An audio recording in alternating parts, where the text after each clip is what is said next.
This Ohio boy, who began his journey welding parts and later had the good fortune of welding together billion-dollar companies, has had the blessing of a true all-American dream. Mr. Krach grew up in a small town in Ohio. His father was a German immigrant who owned a small business.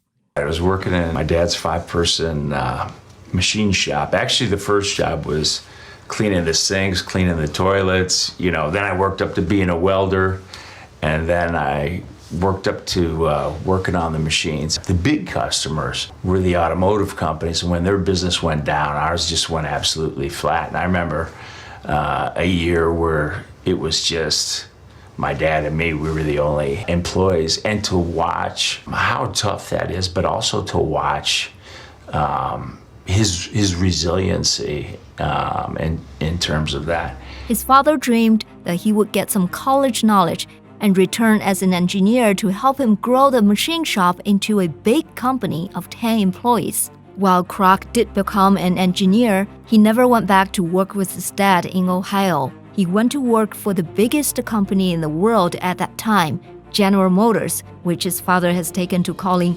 Generous Motors after they gave Krach a full-ride scholarship to Purdue University and Harvard Business School. Upon graduation, Krach went to GM where they put him on the executive fast track, but Krach eventually left GM for Silicon Valley and embarked on a journey to build massive corporations one after another.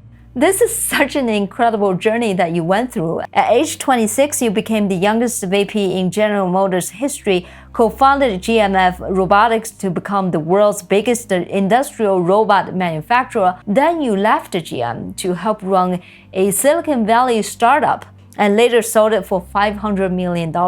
Then joined Benchmark Capital to found the first B2B e-commerce company, Ariba, and grew it to $40 billion.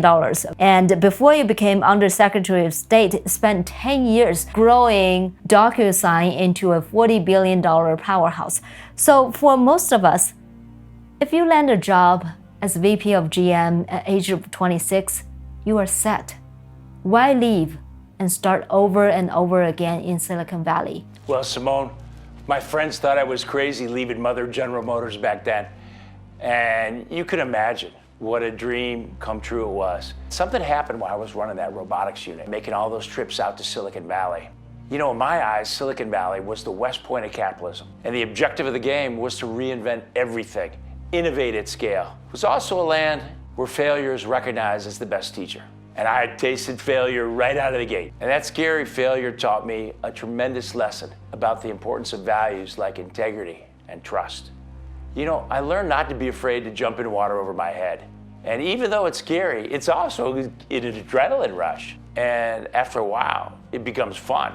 And it's even becomes addicting. And when you become addicted to it, you just have to disrupt and challenge the status quo wherever you are, whatever you're doing. And I don't know, maybe that's the first step to becoming a transformational leader.